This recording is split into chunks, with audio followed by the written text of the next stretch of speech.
a goal, Quishbilly Huddersfield Town! The most famous goal of Quishbilly's life.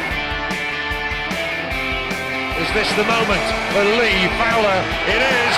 Take your place in Division 2, Huddersfield Town. Thank you. And Steve Simonson's boots now. He's missed. Steve Simonson clears the flame of the goal and collapses in a heap of tears.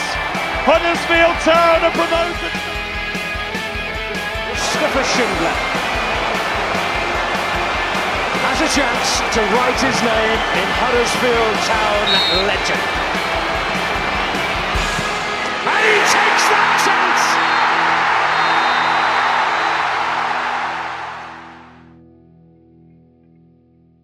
Hello and welcome to episode 167 of the Andy Takes That Chance podcast. From the Highbury Tube Stop to Highbury Stadium, from Lame to the Lamex Stadium, from a Wembley wank to Sincil Bank, from a Premier League payout wham to the Wham Stadium, from St James's Park to St James's Park, from playing on the lawns of Wembley to the New Lawns Stadium, Huddersfield Town stand facing into the League One abyss. The deathly arms of League One are reaching up and pulling the club down to a level where it's suffered badly in the past. Just a few years ago, Huddersfield Town were the envy of those of West Yorkshire and now may suffer from the ignominy of having to play Leeds United under-21s in the Johnson's Paint Trophy, the first round of the FA Cup, and even worse, a potential reacquaintance with the Mother Cluckers from down the road. Bad times ahead. What a bunch of twats we are doing a podcast on this. Jesus Christ. Mark, what's our win ratio since we started doing honestly. Anyway, everyone, you've got Goldilocks and the Two Bears here. Matt, pause.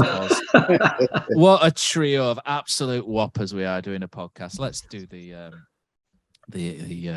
Magic Rock stuff. So this podcast is sponsored by Magic Rock Brewing. Use our code of AHTTC10 for 10% off. And if you went on Saturday, you may need a couple of extra ones. So, you know, that's on us. Right. So Huddersfield Town 0, Coventry 4. Great. Honestly, I've been saying for ages that we are such an unlucky team in a lot of ways, but some of that was so self-inflicted. I mean, losing Jaheim Headley after 10 minutes, it feels like every game someone goes off injured, doesn't it? And everyone has to restructure. We just can't catch a break, but there's absolutely no excuse for some of the crap after that. I've said it. I went on a rant ages ago, about 3 or 4 episodes ago, didn't I, about the senior players. And I'm constantly at these senior players because to me, it's mostly down to them. I'm not blaming any of the young lads. The senior players are letting this club down constantly, week in, week out. And look at the goals. Helik's back pass. What are you doing? That absolute shite. What a finish by Gyökeres. He's superb, isn't he? But Helik's back pass and then the second half. The second half was one of the biggest disgraces in a season full of disgraceful disgraces. The players are just mentally done to me. They're just absolutely on the floor. They managed to have a 1-week rally against Birmingham, and then Neil Warnock goes, "Okay, it's a players are mentally done." What about the fans? A free hit against Birmingham, but instead of taking it as a free hit, you know, as to have a go at them, they're taking it as a day to toss it off, and it's just honestly. The second goal, Scott High loses Heyman. Bilokovic shouldn't be beaten that easily. Should not be beaten that easily. Heads are down. The third, too easy, bad pass, weak, poor defensive shape, unbelievable defensive shape if you watch that back. Bilokovic beaten really easily again. Helik was stinking, wasn't he? He's blatantly not fit. The fourth goal, why is Scott High on Gyökeres? Why? It's just poor organisation. Loughton's tossed it off on the far post. Has there been a worse loan signing we were talking about than Matt Loughton recently? What a shocker. And that's it. That's the big pile of wank, and I've had done with it. So you guys can chat amongst yourselves. I'm off. See ya. We're desperate. I have to say that I wasn't getting carried away with the Birmingham hype a lot. But I thought I get people wanting something to cling on to and Warnock and stuff, and I felt a bit of a party pooper there. But we won, but I didn't think we deserve it. Maybe we did, maybe we didn't. But I won't get too carried away. I thought last week I was disappointed that with kind of, well, it sounds bad, doesn't it, through the game, but I don't like that. And that ain't a Neil Warnock thing. I can kind of see why you maybe wouldn't risk a Jonathan Org in there if he's not fit. But it just feels like to me we've got so many guys who ain't fit, not match fit, and they've got anything into the legs and that as well. It's a bit of a shambles. I mean, we'll talk about it as January in a minute, but it is. I wasn't happy at all with last week's kind of message it sends out, knowing I want to see battle. And I watched the Rotherham game at Swansea on Monday night. I know Swansea were awful, Matt. We swapped notes and stuff as well, but I looked at Rotherham. I thought that's a team ain't going down. They've got something going for them. They've got fight, haven't they? High energy. They're up for it. Good midfield. Midfield. But the thing is, it's for me. I mean, I did watch that Cardiff Bristol City game with a few and about it on my phone and stuff, and it was like, Jesus, we're in big trouble if we don't win here. But I just always look at it as us, the old Brian Orton, is what we do that counts. But they're fighting. We they're win fighting games, Matt. And I was thinking that long before anything kicked off this weekend. Have we got in us to win? I just don't see obviously after what happened, but I just don't see 6 wins out of this lot. I really don't. I don't see 2, mate. Never mind 6. But I mean, I kind of dragged myself there yesterday, and a lot was said over the first 30 minutes where I thought we were all right without. It was even though, wasn't it? It was a feeling out. Yeah, it was feeling out. It was even. But you knew both teams had to win, Matt, and that was the thing. And then it's the absolute balls up, isn't it? Though we just shoot ourselves in the foot. We've shot ourselves continuously in the foot since the summer with everything that we've done. It's just rubbish, mate. And Gustavo Amos showed what we haven't got. We've not got anyone like that. I can't believe they've gone a full season without bringing in a decent. We said, didn't we, in the summer? We said we need a number 8. We need a number 8, and it's just been neglected for years. Really, we were lucky that John Russell kind of had a spell last year because we didn't have one last season when we were good, and John Russell came through. One in January, Matt. Why didn't we go in for one then? I didn't get it. It's almost like okay, we cocked up before the season. What's changed then? And you know what? I think some of the stick stat Scott is disgraceful. I'll be honest with you, because I thought he was our best player in the first half, and but he's not played well, has he? But I'm not looking at these young lads. If you're sending shit to Scott High on social media, you're a dickhead. Some of the messages I've seen, you are absolute dickhead. It's shocking. It's almost like we can't kind of get at Bromby anymore. Fotheringham's gone. Let's get it at someone else. Let's get a local lad who supports the club. Yeah. It's just nonsensical. I mean, he's didn't play well. I always find myself sticking up for Scott High. I don't particularly think he's an amazing player or anything. I just think he's okay and he's up and coming. We've seen some stuff in this time at the stadium, Matt, but I can't remember the fold. There must have been in the past, but a fold like that, it was seen was to be believed. It was incredible. It was almost like the Helic thing, the gasp. I just remember the big groans from where we were like, oh no, and you just thought, yeah, you give it to how do you pronounce it? Gyökeres. He's superb. Honestly, he's superb, isn't he? You were agony, wasn't it? Because it just looped up because we were at all the brilliant other finish. And brilliant finish. And it's like their fans were amazing. That's another thing. They were brilliant. Mate, they're good, but I can't do with any fans who sing that stupid Addy Addy or rugby league song. It's just absolute rubbish. So them and Blackpool are really noisy, but sing that and you're in the bin. I can't do with it. Feeling fine. I love that song.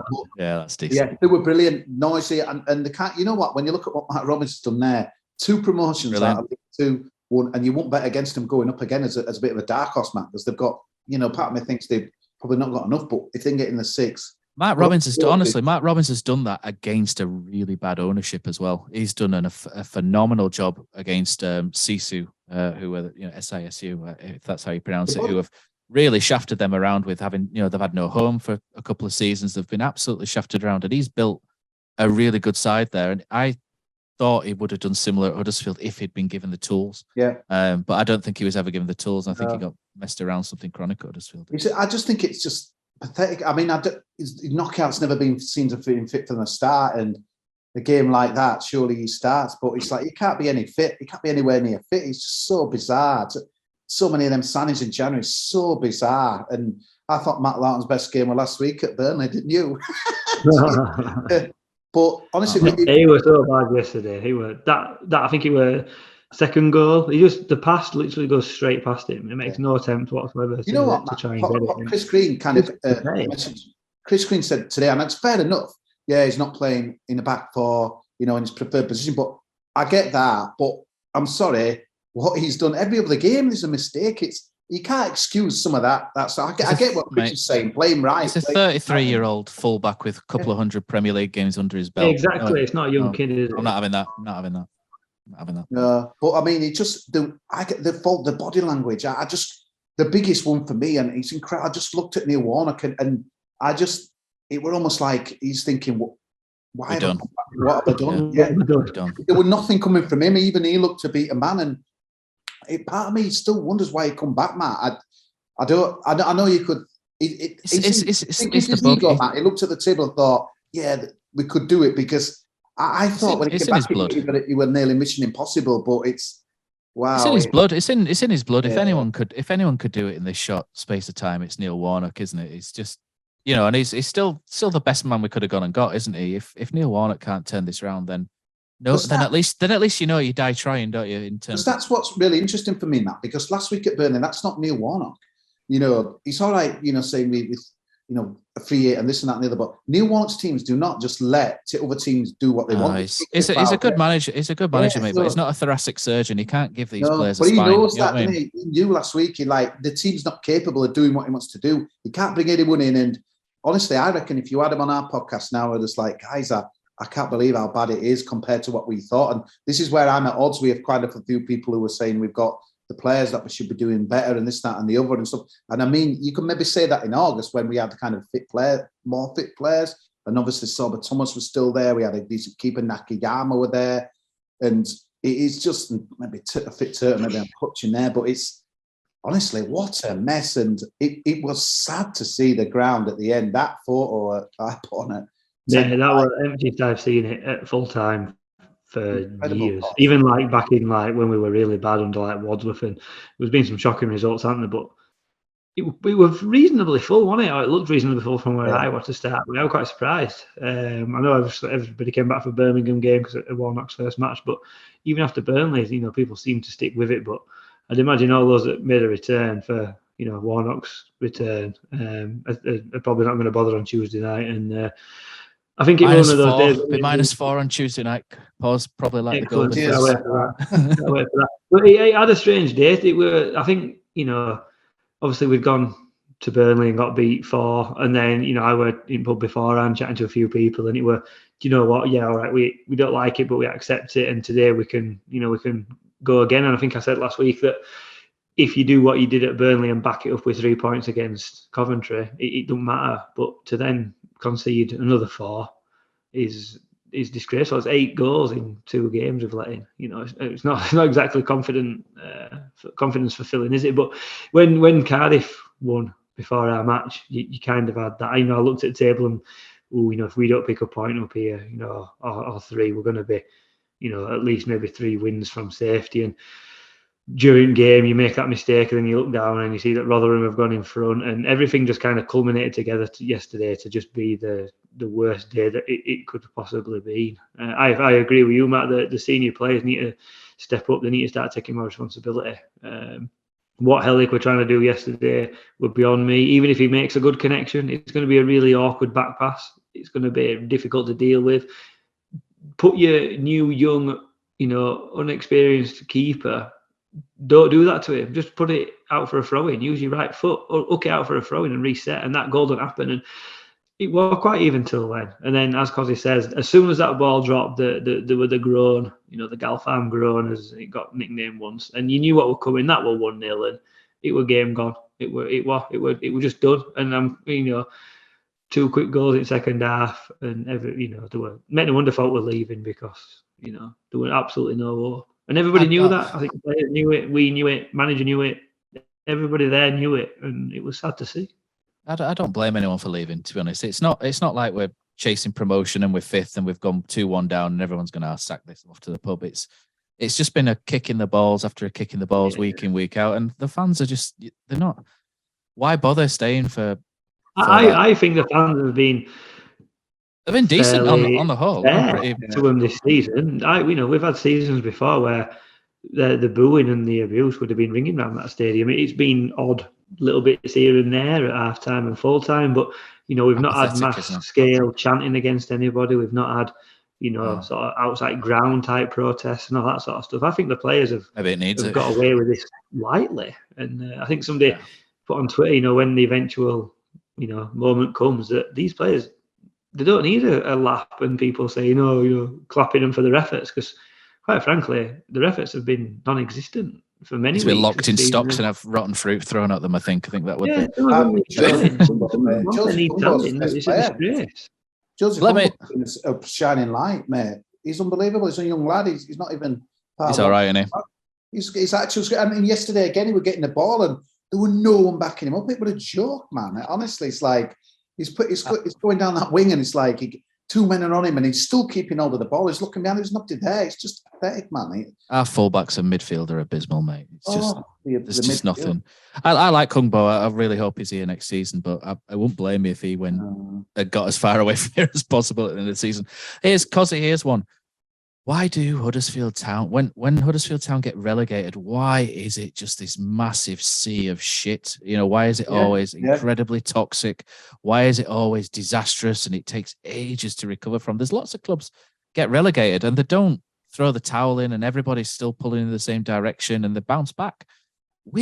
Jesus Christ, we go down in an absolute...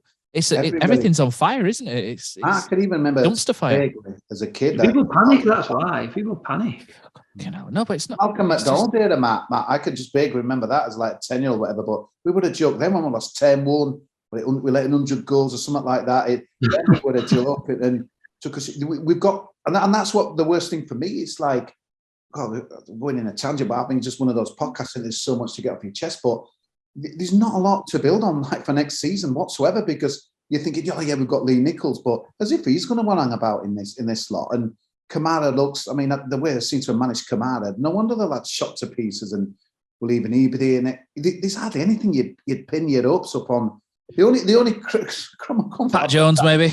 It'd be interesting to see Pat Jones and Diarra at a lower level, I think. The only thing is, Matt, Barnsley were a abysmal, weren't they? And when they come to Apples, they're about 50 fans and look where they are in their playoffs. But it breaks your heart, mate, because we were walking down Wembley Way like 10 months ago. Someone said to me today, that's football, it's, ups and downs and that as well. But I says, mate, I know what you're saying, and it is, but how can you go from to 9 months of Wembley to bottom of the league in 10 months? That's just bollocks. That just should not. As a fan, it is, isn't it? It's ups and downs, but from a way the club's run, it's negligent to a point, isn't it? It's. I never thought we were as. This is going to sound very sort of after the event kind of thing, but I looked at our team last season and I was like, that's not really a team that should be finishing third, if I'm honest. And it's just, confidence is massive, I think. And everything just snowballed and went well. And we built massive momentum and it went brilliantly. This year, it's just the exact opposite. I look at it and think, it's not a team that should be in the bottom three for me, but just the way that everything's gone, the injuries, the decisions, the goal line technology not been switched on, and everything everybody's heads have gone. Do you know what I mean? It's just anything that could go against us has gone against us. It's almost like they've had that many changes of managers, coaches, messages, formations. We went to, I'm going to say Magaluf there, we might as well have done, haven't we? But we went to Marbella, didn't we, on that camp, and we came back and we were the fittest team ever, and blah, blah, blah. It's just, you know what? Football's meant to be fun today. I know it wasn't much from Man United, but I was watching that day and everyone's going crazy. We've had one fun day all season, that Birmingham game, where everybody walked out buzzing, smiling on their face, enjoying the beer after, and thought that's a good afternoon. I can't remember a season, and I suppose there must have been, though, but obviously the relegation season, I remember us going to Wolves and we were sensational that day. Maran Moyes day, we won 2-0. I think we beat Fulham, like you mentioned off air, Matt. But I remember one or two of them performances, like thinking, there's something there, even though we knew. I think the worst thing is we always probably knew. Well, we knew in the Premier League we were kind of out. We were always kind of outstaying as welcome a little bit, but we're going from Championship to League One, and it's a disgrace. And Pods, you're right. I think the fans, we've kind of had a go at them sometimes, but in other clubs, mate, there'll be people storming that training ground tomorrow morning and cars. I don't know. I don't like to say stuff like this, but there's people needs to be held accountable. They get in a way scot-free, I think, in that as well. A lot of these players, and is it just apathy or is it just the way everything is now? But the people's way of showing the dissent is to disappear back into town after an hour or 70 minutes and stuff. And it's, or is there just no one to shout at? It's so frustrating. We've had Bromby out with Scott Eyes getting it, with Fotheringham getting it. It's just honestly, it's gutting, isn't it? Just needs to. Do you know what? It just needs to end on it. Like the season just needs to finish. The off the field stuff needs sorting out, and then it just needs a big reset. It just needs whatever's there now. Just needs stopping and restarting almost. It needs a broom. I think a lot of people need clearing out, and I mean there is, and I think I still think it'll take a lot for some people to return. I think that on paper, new owner, ideally new owner comes in, we get a manager, but I still think nobody will be flocking back immediately because we had this summer, before Carlos left. It was very much, we saw 16,000 season tickets on back of the club saying that they were going to make, last season the norm rather than the exception. And look what's happened. It's just been total. I mean, it's sold anyone decent for an end of season pod, isn't it, more than now? But it's just been a disgrace, a total mismanagement of everything. And there's no one person to blame. And I think Cos is right. It's because there's so many people to blame. No one's really pointing the direct finger at anyone specifically. And everybody knows Hoyle wants out. Normally, you sort of direct your anger towards him, but he's actively looking to sell the club. So you can't, what are you going to do? Chant for a man who wants to get out himself. It makes no sense, really, does it? But I think the only way that we'll get the message across is by people not actually going. But then you've got to ask yourself, is anyone bothered? Do you know what I mean? Is anyone actually bothered? That's what worries me. It's like no one does. No one does. My big worry is I don't think they care, mate. I don't think no one's bothered at all. There's no anger in crowd. It's just, well, here we go again. I think the worrying thing is for me, Pos, because we've almost like done what some people we could ever do. We've got into the Premier League. We've done it. If you think of us other relegations and stuff, when we went all the way kind of down to the bottom with administration, we were kind of on a bit of a roll under Dean with money. We were kind of big hitters when we in the League One. And I know for 3-4 years we threw the cash. We were the big bollocks. We were on a journey. We were taking loads of fans away. Mate, Keith Hill said we were the Man United of League One. I'll still remember that. And we got into the Championship, and and obviously it dipped, but we were playing a Kings round with Jermaine Beckford and little things like that. We were like on the roll and stuff, even though you remember it does play a bit of trick because it were pretty grim, I thought, before Wagner, the Powell era. So that were poor, but it almost felt like it would have trajectory it up. But now, part of me thinks how bad is League One, but it's at this stage, I just wonder where we could end up there, because you look at the shite I ain't League One. It's just honestly next year. I mean, I was looking at some of the teams, and like you said yesterday about Coventry, the fans and all that sort of stuff. You'll be playing teams next season that bring 350 fans, and that's not a slight on any of those teams. It's just because we don't have the fan base, and it'll be awful. Unless we're doing, unless we're top six pushing for it, in which case then people will return because, as you've said, because football's fun, and when you're winning, it's fun. But if we're just languishing mid-table, it'll be horrendous. There'll be 8,000 there. You'll know, lads. We all know, guys, that there's people at town centre can't be asked to go. They know they can maybe watch it on the phone or on stream if they want. They're dragging themselves down there now. What about next year when Forest Green may be coming in Chelsea? Exactly. It's worrying times, and you know what makes it even worse? We've had what a chance we had to get this club next 10 to 15 years, just being a mid-table championship club. But it breaks your heart, really. But like you said, not enough people. There's not many murmurings. That Steve Chicken post last night were absolutely sensational, man. It's just what I needed to read last night. But we're just saying it how it is and stuff like that as well. We're fed bullshit for the club. The social media.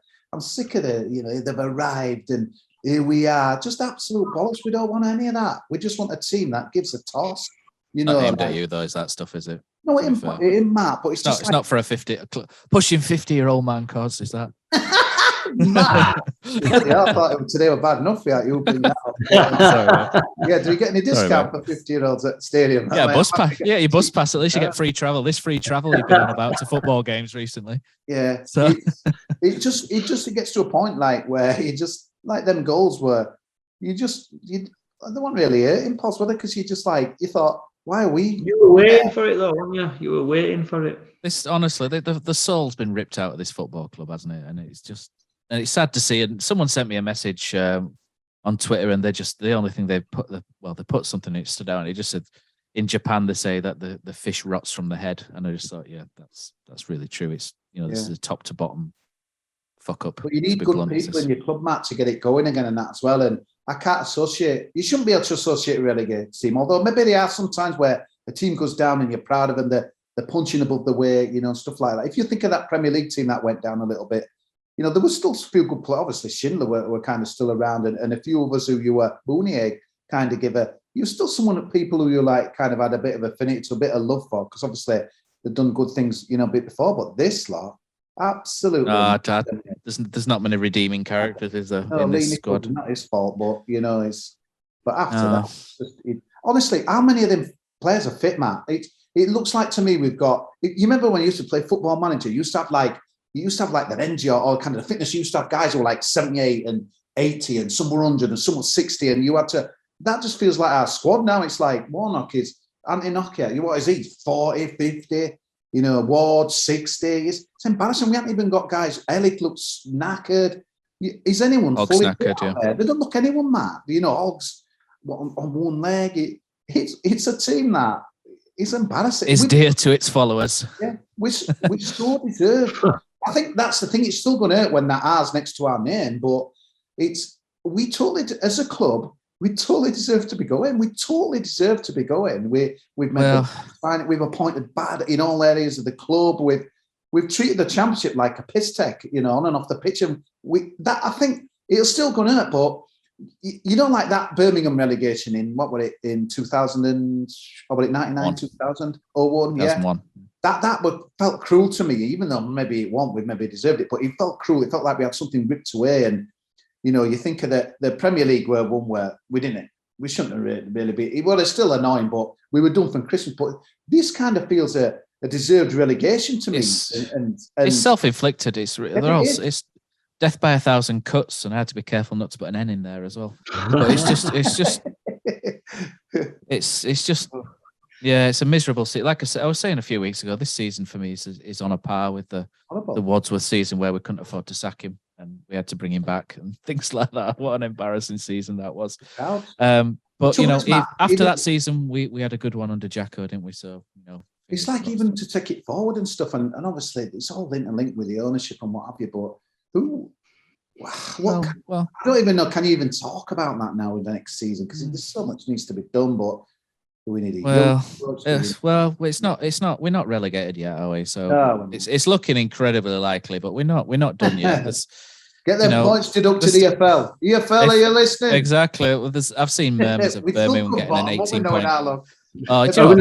Birmingham Reading will get absolutely loads deducted, and then we'll be the other team to go down. It's just the way it's going this year, isn't it? Cozza, you put a tweet out, didn't you? Get those questions fired in. So. We had the question. I was looking for some open. There were a lot. You could be the question. You could be the question master, and I'll put my feet up this time. On that as well. So, Dave Oracle says you want to set the podcast length to 90 minutes, and then each of you individually drop off the call in relation to the time you left the stadium yesterday. Well, Dave, me and Matt Pos were there till the bitter end because I kept looking for your bobble at Pos. Matt, how long did you stay for, mate? No comment. Ooh. Freddie Cocker, how many of this current squad would you keep for next season if you had carte blanche? I'll have to look that up, Freddie. I only got one GCSE, mate. And contract situations weren't taken into account. What manager would you want us to go for when we're probably in League One? So, who would you keep? Bloody hell. Not a lot to answer there, Freddie. Matt, what about you, mate? Who would you keep? Well, to me, senior pros would go. I think Sorba Thomas has to be sold, doesn't he? He's not going to stick around, so you're gonna have to look to get money for him. Please, would you keep him? Or is he out? No, he's not. He's here till 2025. No, I wouldn't. I'd try and move him on. Pearson would probably keep. Hellick. I don't know. He might have to sell him for money. I don't know. Hogg, I would move on. I think Hoggy's struggled for a while now. I don't think he's careful. I know you have to be careful what you say for Hogg, but he's got a testimonial in the summer, and I think that might be a good time to because he's yeah.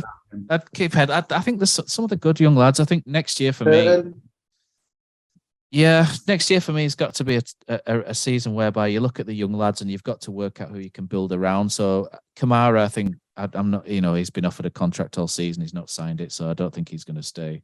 You never know, but Kasumu. You know, he was good for MK Dons in League One. So you're looking at Kasumu Radoni, who scored goals for Wimbledon. So you need to sort of start building around these players for the future, Jones, etc. Headley, keep Ben Jackson. I don't no idea what's going on there, but Ben Jackson should be playing a lot more than he is at the minute. What about from Matt Ward? Obviously, Rhodes. Ward goes for me. Rhodes goes for me. Simpson. Phillips.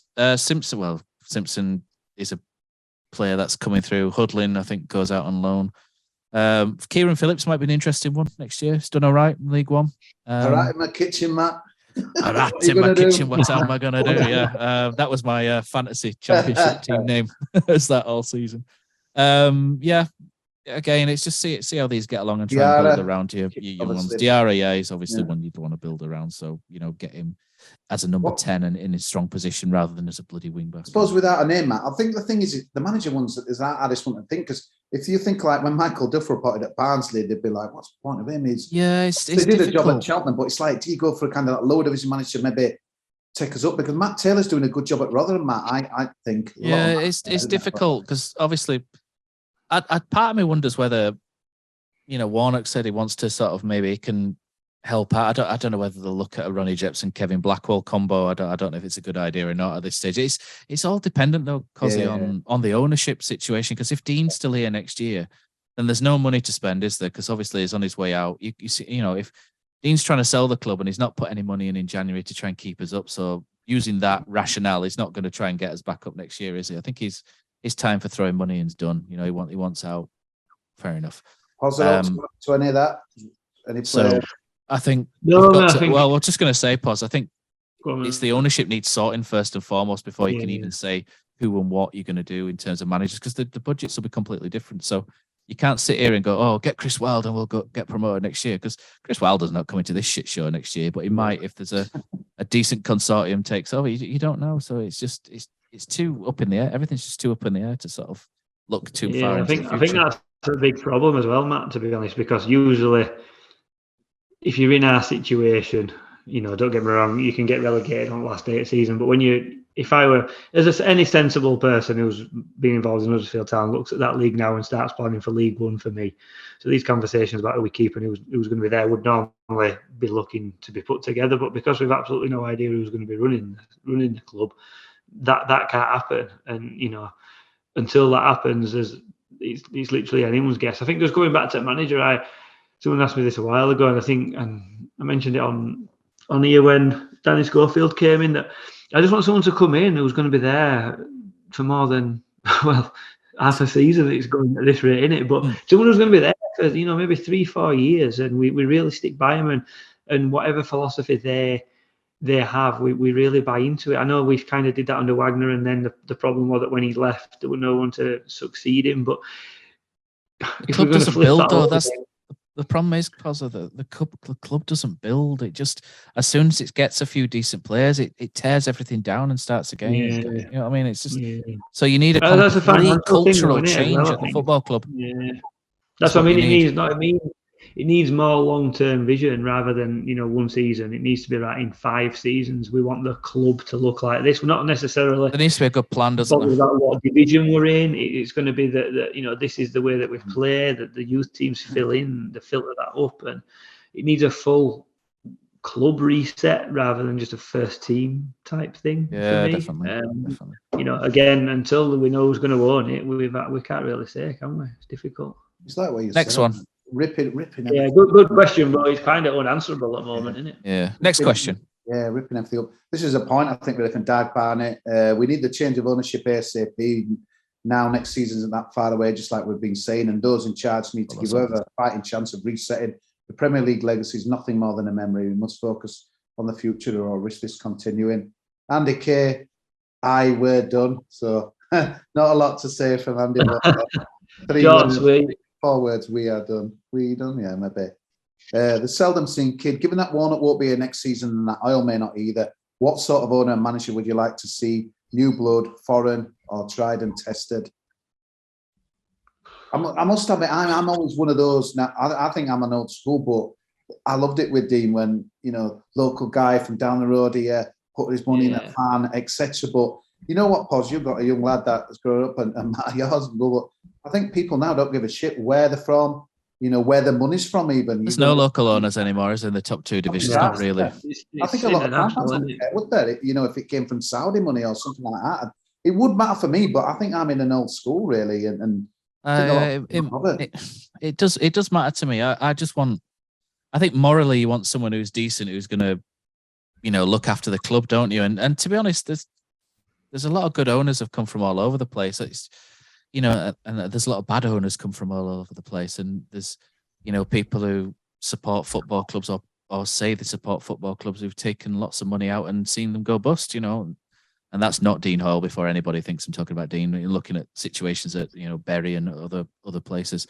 So it's a real roll of the dice, but I want someone with a plan, someone who's going to, you need a strong technical director, somebody who's going to imprint his vision on the football club. It goes on from what you were saying, Paz. You want someone really, I was saying the other day, Cosy, I've been so bored watching Huddersfield for 5 years now.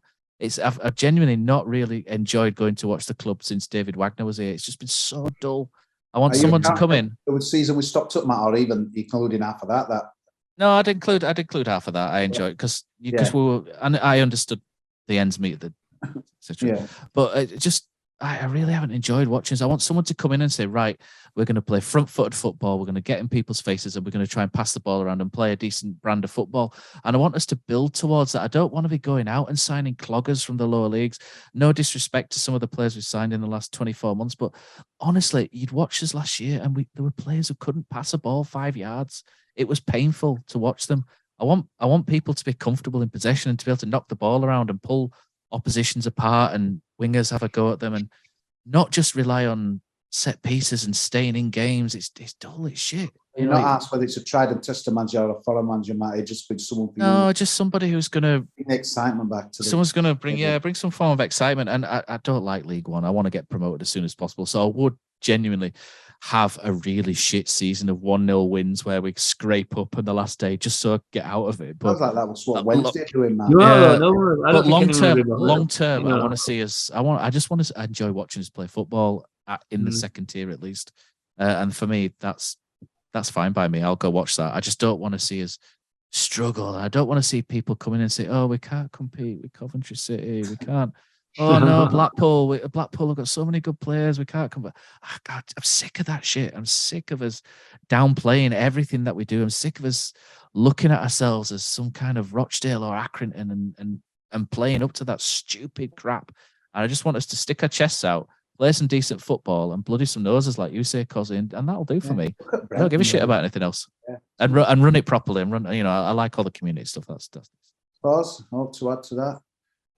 No, mate. I think, like I say, long term, I think what Matt says is right, and I think that's ideal. But there's another 92 clubs out there that want exactly the same, and that's the problem at our level. And League One Championship, you need to have that sort of style. There's going to be moments where it goes wrong because you've got players that are, not 100% capable like they are in Premier League and stuff like that. And I think there's no time in football. We've seen that at Huddersfield Town. Managers come and go like there's no tomorrow. And for someone to be able to come in and build something long term, in the short term, we might have to expect a few seasons of struggle. If we go down to League One, maybe a couple of seasons at sort of mid-table level before coming back up. But I don't think a lot of fans will want that. I think they'll see a little bit. It kind of goes back to when we were in Premier League. I heard people saying yesterday, well, at least we might win some in League One. Well, we used to say that out of Premier League, and first season we struggled. Yeah. And, it could be very similar next season as well. Well, depending on what goes on. So, again, it's one of those, isn't it? It's really hard to say because you don't know what state of play the club is going to be. But I agree with Matt. I'd like to just turn up and be excited. Like I used to do in the Wagner. Excelled Wesley. It's quite funny this. We've had the local man done good. We need the next egomaniac billionaire. He'll bring in Ronaldinho in as manager first. And after home beat to Fleetwood in October, he'll try to appoint Tucker, but we'll end up with Keith Hill. And someone's replied, I'd take Keith Hill. He knows the league.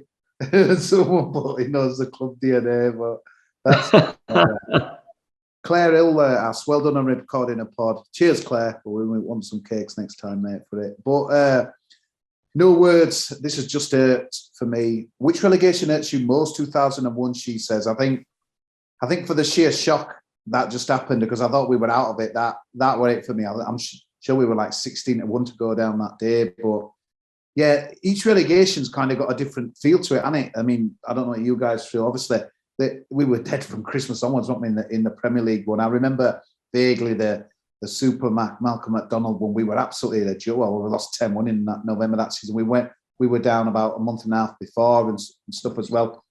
The administration, the David Taylor one, the Wadsworth one, that were pretty grim. I remember. Do you remember? I think some people set fire to a pub in Port Vale. I remember we got beat by 6 that day, and I'm going to say that Port Vale 5-1 one. Yeah, 5-1 and Jason Gavin scored. I've always hated Port Vale since then, and it wasn't just down to them, but that one were a bad one for me. The Birmingham one, it'll never. I don't think. And the Birmingham one, yeah. I think this will top them all, to be honest, because it's so self-inflicted. When we've done it from a position of strength, whereas you look at, I wasn't around for the Malcolm McDonald one, technically as a Town fan, but after that, for me, the first relegation from the Championship, Birmingham game. I think that's my first relegation, and that was just part of me was like, oh well, I was a bit naive, thinking, young and naive, if you like, and thinking, all right, we'll go down to League One and we'll get promoted next year. It'll be fine. Yeah. So there was that sort of thinking because I was young and stupid, obviously. Didn't realise it was going to take 12 years or whatever to get out. Yeah. The one where we went down to League Two, I think you could always pin the blame on the administration and all the struggles and what have you and the finances and there was like a reason for it.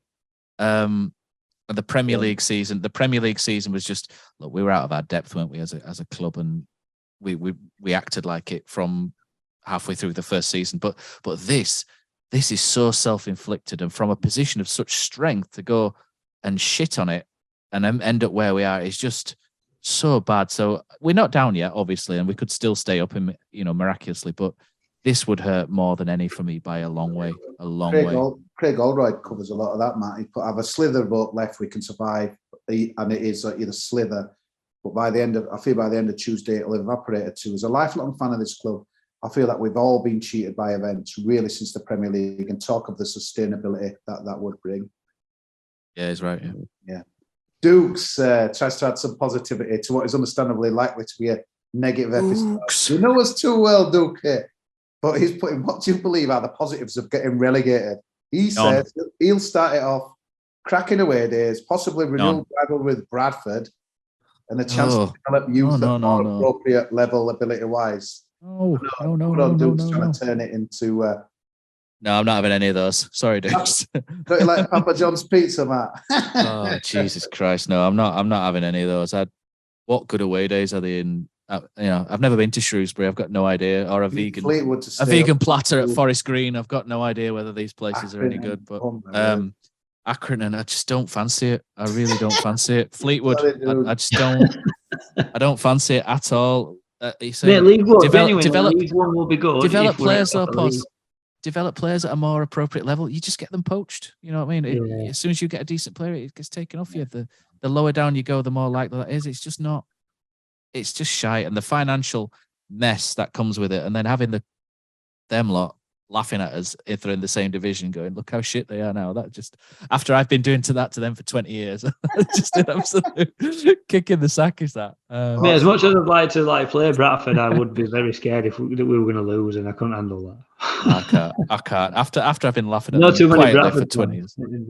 I think the League One before, just obviously when we were coming up from League Two, I just felt we were on a roll. We wanted to get out of the division. We had a bit more money than other teams who are, League. It felt like a bit of a journey. Clark, I'm going to say under Clark, Ken this David. Time we're just going to be dumped in there. It's like we're just going to have a shuddering kind of throw into League One. Some of those, I think Dukes is right. Some of those players, if he's talking about likes of Diarra and Jones, etc., that's they could catch fire in the division below against what's supposed to be lesser players. Redoni got double figures. Redoni got double figures last year in League One. So, use these players right. And he could be right on, if he's talking about the immediate young ones like Diarra and Redoni, etc., then they could really develop next year and we could come back stronger if we can keep hold of them. But in terms of the ones below that, Sorry, Dukes, we tried, mate. And I'm not having Stevenage as an away day. I'm sorry, Dukes. I can't do it. I might do, but I can't can't. Mr. Whitaker says, I'm not upset, I'm just disappointed and my hopes have just gone now. Joe Kelly, where will we finish in League One next season? It just depends on the ownership thing, doesn't it? That's just I can't look past that. You can't. If you look who's in there, it's just if there's a new owners and they're putting money in, then top 6. But if there's not, and it's still in the current situation, then it's going to be in the middle of the division, possibly bottom half. Maybe, Matt, another question to you, kind of the back of it is, obviously Derby are in there, and they were in a mess last season, or were they in a mess? Was it just the reduction? They've got new owners who are putting money in now. They've got a financial backer somehow. I think some housing developers bought them out, and they're putting money in, so they're in a different situation now. Yeah. But I think Barnsley are a good team to look at and what they've done. Because to be honest, but they're quite comfortable, aren't they? They've done this before. They've bounced between the divisions for years, and they know how to do it. So I was thinking that, Matt, because you've got Peterborough and Barnsley and Rotherham to just keep coming up and down them League 1s and 2s, and not say they can be happy with it, but it's just they accept it. But maybe Norwich fans will think similar Premier champs and West Brom too. But bloody hell, we thought we might be a yo-yo club for a couple of years in the division above, but I don't think town fans. They just don't say it kind of comfortable. It's not. I've heard people say, "Oh yeah, like you said, Matt, we can win a few games." Or people are reminiscing, but everyone were younger 10, 15 years ago, and they do remember when we were. Too many people remember the Lee Clark era and not the Andy Ritchie one. I think that's the problem there. I remember the Andy Ritchie one, the Wadsworth one. Yeah. John Dungworth. I remember you always laugh at me when I go on about John Dungworth and stuff like that. But I remember this crap too much. I can remember all this more than what I did yesterday. Awful seasons in League One. Awful seasons. Oh, no, honestly, it's absolutely. Like you say, people remember that we got promoted and we destroyed everybody. I mean, even when we got promoted, let's be fair, we stumbled over that line, didn't we? But people remember those Lee Clark seasons. And don't get me wrong, they were great seasons. But I remember Oldham shitting on us a few times. Oldham. I think it's terrible results. It's almost like if you leave a Dagenham and Redbridge, I seem to remember losing to them. Colchester, Southend been better than us. And don't you fault it up by having a go here, but I just think I don't know, it's like if you leave where you split with girlfriend or leave a work that you've been at for ages. I just think remember the good times. Yeah, who's this girl, Cosy? Who's this girl you're keeping quiet? Sweet Molly Malone, mate. Yeah, we kind of touched on this a little bit, changing swiftly on from Ben. Given the context, where do you think that the season ranked in a list of worst Huddersfield Town seasons in the past 50 years? Well, I'm not that old, even though Matt's pensioning me off, but we kind of touched, sorry, Ben. Matt, you kind of saying it's right up there, weren't you? Maybe they well, it depends how it finishes, doesn't it? If Warnock all of a sudden miraculously galvanizes and we stay up, it's brilliant, isn't it? Because you'll only remember the end.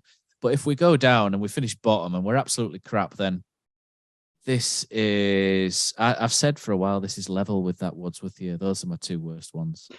Although then again, some of the mid-table League One ones where people walking away, do you remember when Dino goes on about 2007-8 season? I'm sure he scored there, young on loan there. Yeah. It was who was that midfielder? Was it Bailey? It went to Brentford, I think Bailey or someone. Fans didn't they? Going mental in that. I remember it. Yeah, and people just walked away, just going, "This is what we do," and it's just it wasn't good enough. And I don't want us to go back to that. It was just apathy kills, doesn't it? And that's what we do. I just feel better than anyone, and it just absolutely kills football clubs. I want more people to not be apathetic. Like when you say people raiding the training ground, I want people to care and cause a ruckus. You know what I mean? I don't want to be involved myself because I'm a bit of a wuss, but I want people to give a shit and kick off. Like when Dale Marsden and Aaron went down to kick off outside during the Cowley season.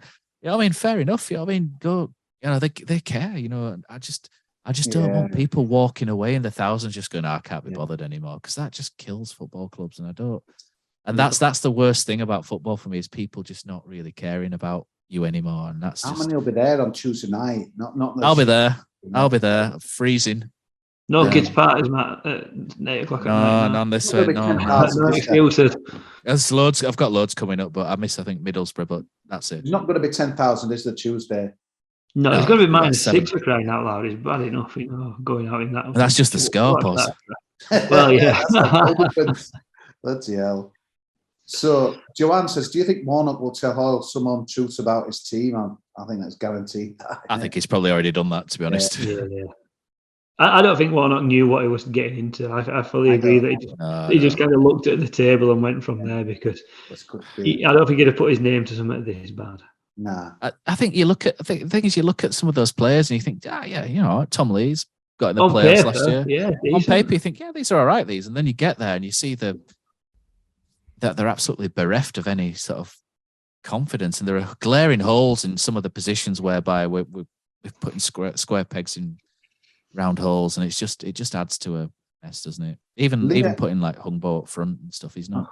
Leah NR Models says, did anyone actually enjoy anything about Saturday? Had some nice chips from that chip van just below because they always do them crispy there. So honestly, I don't know if they watch the podcast. What a place that is, underrated behind that away, and then that burger van.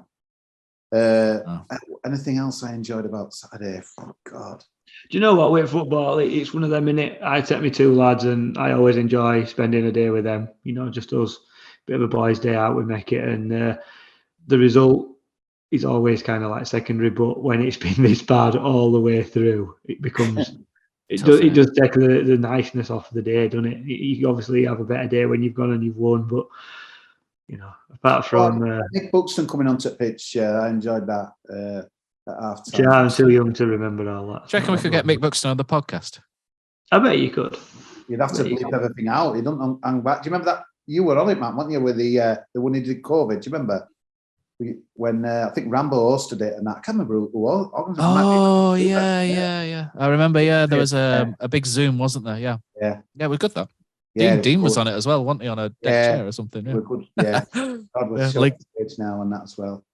It was good. Sundown Kid 96, I'll start this off. What is the earliest you've ever left a football match? Well, I did 3 half-time exits in the Premier League second season at Chelsea, at Spurs, and at Liverpool. And at Chelsea, I thought, shit, because I went on a bus, one of the, I think, a Millwich bus, and thought, when we're going to get a beer? And I put a fake Cockney accent to try and get the Chelsea sports bar. I bolted into the ground. Oh, you snakes, get a beer, will you? Says you from Huddersfield, that like, yeah, bro.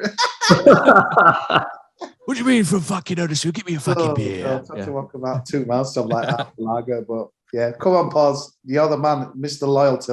When have you earliest you? You know what? I bet, mate, when I used to go with my dad, he never left early. He never left. No matter what, he would never leave. And he drilled it into me. And I can't, genuinely, I'm not just saying this, but I genuinely can't remember a time when I've voluntarily left. I once got thrown out at Tranmere at half time for being drunk. And that is probably the only time that I've left before full time. Scandal. Does it count? I think that counts, doesn't it? Because of course, left. Whether left volunteer or not. I didn't voluntarily leave. I was literally thrown out. Still left the premises. Pause. It counts. But it didn't take much persuading. 80 minutes job. I'm 80 minutes, Matt. I can't believe you left any earlier than that. No, I'm stubborn, me. If I've paid money for something, I tend not to give it away much. I'm a bit like Pause. I remember leaving in the FA Cup against Stockport after about 65, 70 minutes. And then Pavel Abbott scored and I missed the goal and I couldn't find it anywhere to watch it. So that kind of stuck with me. And I think one of the other times was, do you remember when we got beat 3-0 at Rochdale under Lee Clark? And Lee Clark said it was like the best performance he'd ever seen from any football club. Yeah, that was weird. I still remember that. We absolutely battered them, didn't we? And I got no idea how we lost. But I left before they scored, I think about 10 minutes before the end. And I just remember a big cheer going up thinking, shit, we're back in the game. And then someone went, no, I don't know, we're 3-0 down. It's like, all right, thank God I left then. But those are the only ones that stick out really. But that Stockport one was probably the earliest. And we went back to the pub. And my mate won 20 quid on the fruit machine, so he was happy. You remember stuff. My mate Walden. Are we any close to sorting out the ownership nightmare? You hear bits and bats, don't you? But do you know what? I think people have to be very careful what they say on social media, and even people like me, because whenever there's a business deal, a transaction to be done, everybody signs non-disclosure agreements about this, and people do not want things leaking out. So I keep my mouth shut. Others keep their mouth shut. If you put something online, be very careful. If you put something on Doubt the Mac, be very careful. Is all I'll say, because people do see it and people do raise questions. I would imagine. To turn it around, Matt, do you think us going down will affect? I suppose it's impossible for you to answer, but I'll ask anyway. Would you think going down will affect any? It does, of course, it does. Yeah, because because obviously they're working on a valuation of the club. They're working on the valuation of the club at the minute. They're working on the valuation of the playing staff. They're working on the valuation of Canal Side, the stadium, everything, the amount of staff that are there. If we go down, staff will probably get made redundant. So again, that alters the valuation. The valuation of the playing staff goes down. And then all of a sudden, if Dean Hoyle's wanting, let's just say, for example, 30 million quid back, no one's paying 30 million quid for a League One club just to pay some guy off. It's just not happening. So, maybe Dean will have to look at that and go, shit, either I take this club back on or I'm going to have to write off something here for someone to do it. Maybe someone does come and take it. Who knows? But the valuations are completely out. The fact that the amount of money coming into the club significantly goes down, the TV money, the commercials, everything goes down. So everything will have to be recalibrated. And then whoever's looking at the club will have to say, well, is it worth us actually taking it on? Because if you look at how Dean Hoyle ran the club, and we loved how Dean Hoyle ran the club when he took it over, didn't we? Absolutely, all of us absolutely loved that ride, didn't we? But we're looking at Dean, and Dean's putting charity shirts, charities. Sorry, the names of charity on the front of the shirts because the valuation of the deal to put someone on the front of the shirt was worth absolutely nothing. And you're going from a Paddy Power deal worth £500,000 a year down a division, and then all of a sudden your shirt sponsor's worth absolutely nothing. All these things get taken into account. So if you're buying an investment, football clubs are a terrible investment, by the way, but if you're buying into an investment and all of a sudden it goes from earning 10 million quid a year to 3, you're thinking, bloody hell, what the hell am I'm going to have to plug so many different gaps in different areas or find certain things. And it affects completely everything. So somebody may say, do you know what? There's less money that I would have to spend in League One because we could probably do it on a different way, a different budget. Or they might say, actually, sack this, that's 7 million quid down, that extra that I'm going to have to put in just to have a chance of getting promoted. So there's so many ifs and buts. It's scary. It's scary. Stadium debt. Honestly, if Kirklees are bunging us 10, 15 million, whatever it is, to do the stadium up, I'll be like, what are you doing? If there's any sort of, honestly, if there's any sort of APR on that they're loaning the club, hopefully it's interest free. But even then, how do Huddersfield Town pay that back? They'll have to have Elton John there every other week, won't they? Doing concerts and stuff, and they have to get that ski slope sorted, won't they? Don't kill the bank. I'm getting Watford away enough as it is, mate. We are honestly, I look at that football club. I went to do an interview there for the HTSA's FA 100 years since we won the FA Cup, and I walked in there, and there was a woman on reception. And then we went upstairs, we went in the boardroom, we went through to the Heritage Suite, and then we went down on the pitch and into the Cowshed Loyal End, did some pictures, came back. I saw one person in the ground, one person. Do you know who that was, Cozzy? Who was it? Earl Crabtree taking down posters and putting them back up to change over from the Town to the Giants. Earl Crabtree doing that. You know what I mean? There's he's like an ambassador. That's the only person I saw apart from the receptionist. The club doesn't operate. Nothing operates at that stadium, and it earns no money. It can't earn money apart from the match days. And we're on about that spot. And you're taking it on, and you're taking that on. The electricity bill from a game will absolutely dwarf anything that it probably costs more. Floodlights on Tuesday than it'll make in revenue. Exactly. There's got to be a real rethink of how they use the stadium, what they use it for. And Phil Hodgkinson wanted to turn it into a conferencing centre, didn't he? And all this, he had some ideas, I think, which were loosely mentioned, I think, in certain interviews.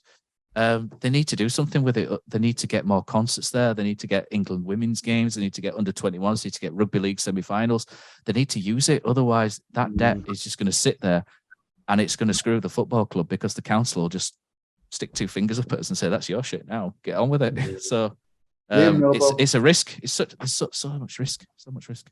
Liam Noble, given that we have one of the hardest run-ins of the season, we are all down. What would you like to see Warnock do with the team? What should the starting 11 be? It's an interesting one, this, because Warnock loves his experience, doesn't he, and his leaders. But it's an art. You've got to keep going until it's impossible. You've got to keep going. But I want to see less. I want to see less square pegs round holes. So I don't want to see Diarra at right wing back. I know he was scuppered by what he put on the bench. I want to see more Ben Jackson. I want to see him involved again. I want to see Pat Jones, but only once mathematically it's done and we can't stay up. Throw the kids in, get them ready, build up a pitch. But until then, you've got to do everything you can to stay in this league, and we can't toss the towel in yet. Although it felt like we've done, hasn't it? You've just got to have one last massive throw at it. And who knows? You win against Bristol City, Carlos has won 2 in 8. West Brom. You go there and you absolutely fluke something. That's 6 points, and you're back in it, and everybody's going, "Hey, what were we panicking about?" And that's the mindset. That's the mindset you've got to go with, though, mate. That's what you've got to go with until it's done. Yeah. Otherwise, we've what's the been point? saying that for ages, though, haven't we? Oh, if we just get three, we just get 3 there, and it doesn't happen. Yeah, but what's the point? I get what you're saying. What's the point? Otherwise, why are we turning up? You know what I mean? You've just got to do it. Not why are we? I don't know why we're turning up anyway, mate. But I was going to say. that's what we've got to do. Well, that's what they've got to do, and the players have got to do it. I've got a funny one here. I've not heard this one. Dean Smith says, I don't know if it's a Dean Smith, maybe you could be manager, mate, but did anyone else think that the call for a Mr. A. Pickle was a wind-up when it was called out after the 3rd goal went in? If you watch that extended highlight, it features on that too. That's actually pretty good. Yeah, I heard that. Did you hear it? I didn't hear it. There's an A pickle. Can anybody get? Oh, that's actually that makes me laugh. How everyone tries to get out the car registration, doesn't it? And it always gets read out, doesn't it? The car registration NE1 4ABJ. It gets done so many times, doesn't it? Everywhere. I remember one. The old Leeds was Lee King when announced this. Someone said, "Is his father up?" Well, someone shouted out, but. Yeah, Richard BAS, a long time since apathy drenched all emotions regarding my lifelong love for town. Unfortunately, did see it and feel it coming early in the season, realising how poor the squad is. But open denial was stronger. First in the 70s till 78, a couple of times since, and here it is again. Warnock said he thought the fans were superb. This is Rob Mitchell on Saturday. Do you agree? It seemed to go quiet and lots left the ground 60 minutes onwards. You know what? It's really weird because he's just keeping them on side. He's just trying to keep people on side, isn't he? So, and he was doing that last week where they didn't nail him against Burnley. I thought the crowd was so quiet, but Pos, you made the great points earlier that I thought they were superb in that they didn't turn, they just left. So I'll chuck that as a positive, really. But the noise, there was just nothing there to cling to. It was sad to see, really, because obviously I just came back from that weekend in Germany where the fans just like stick with them through thick and thin. It's just not like that in England, and you know the Coventry fans were the boyish. They're on a bit of a journey, and they were so loud. It obviously emptied at most of the Cowshed Law and everywhere, really. And it's really difficult. And I don't like to criticise anyone for going or just not for going and stuff. So it's just is what it is, Pos, isn't it? It's Tuesday night. Let's not be honest. Let's not beat around the bush. It's not going to be. It's going to be grim, mate. It's going to be grim. There's not going to be many away fans. It's going to be freezing cold. You know, if it's 2-0 at half time, I can see a lot of folk going home, sacking it off. One of them, innit? Blanket or something, don't you? I might take a flask of tea and just sit and chill. Well, not if they let you in with it, yeah. Don't usually let you in with stuff. Buying it. It's a weapon. It's TFC Dreams. Where do we go? Where the hell do we go from here? I think we've tried to answer some of that earlier. League One, Dreamsy. League One. Yeah. So that's one to get over the tannoy, isn't it? Can anyone find a League One? Yeah. League One.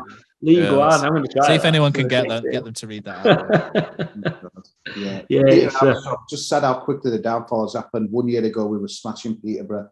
Now we're worse than them. I think someone did you put that tweet, Cosy, with the table from a year ago? I just thought I'd cheer everyone up last night and see it and show everyone. Mad, isn't it?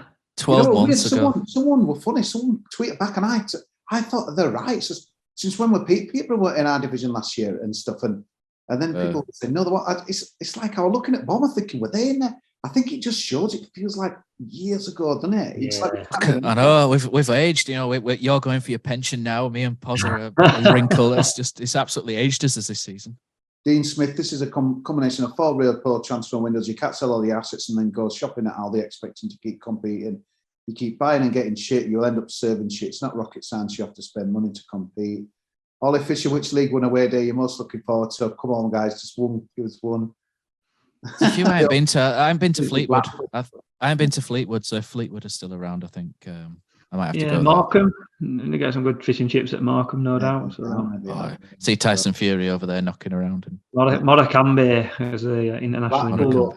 Hopefully they'll come down with us and that as well. Just think there's anything. Who's up for the Papa John's Trophy? Mark Harrison. Oh no, absolutely not. Danny says, good pizza. Warnock can't be blameless for yesterday. Very questionable team selection, but it's a tough one, isn't it? But no, I think there's a few people have said that, and I think especially when you look at the bench, I think he admitted it himself, didn't he? He said he had Ben Jackson on the bench and then took him off for another striker, and it's just the way it goes, isn't it? If he throws, if that Headley injury doesn't happen and he throws those strikers on and we get something from the game, he looks like an absolute genius, doesn't he? And then this is just the other side of the coin, isn't it? And that's it, Matt. I'll hand back to you. There's talk of a Twitter Spaces maybe on Tuesday night after the game. I don't know. If we get hammered again, I'm not doing it. We'll see. So this week we might do a Spaces after the Bristol City game if Cozzy does it, and then I hide again like last time. So potentially. Check out the warm up. Brady will be back with Tom during this week, and Pozza, I don't think they've asked you back, have they, after your performance last week? Made the negotiations are ongoing as an NDA signed, so I can't say. Non-disclosure ogre. That's it, isn't it, this week, Poz? Thank you very much for your questions. Sorry, we're absolutely miserable, and we've probably lost absolute all objectivity. At one point, I actually said a thoracic surgeon does spinal surgery. Beat Bristol, beat West Brom. Everyone else is going to lose, and we're going to be back in it next week. Exactly. I meant to say thoracic surgeon can't give someone a heart, but there we go. Cozzy, sing us out, mate. Cheer us up. Stevenage away. When we win promotion, oh God, it's not easy being a town fan, is it? You know what? You before we go, just said, it's never dull, but just give me some mid-table mediocrity. It's never good either. That's we do have some good years. Place in my veins, baby. We've gone from having a good year to the Pirelli Stadium, so thank you very much. Nice. Don't get fish and chips around there. I'd diarrhea day after. Don't if you go the next year. What a wonderful way to end a podcast.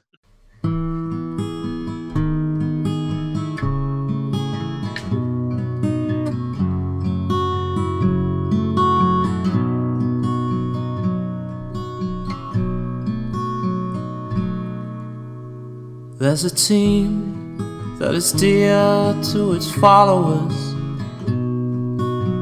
The colours are bright blue and white. They're a team of renown, and they're the pride of the town. And the game of football is their delight. And all the while upon the field of play, thousands loudly cheer them on the way. Often you can hear them say, who can beat the town today? And then the bells will ring so merrily, and every goal shall be a memory. So town, play up and bring that cup back to Huddersfield. So town, play up and bring the cup back to Huddersfield.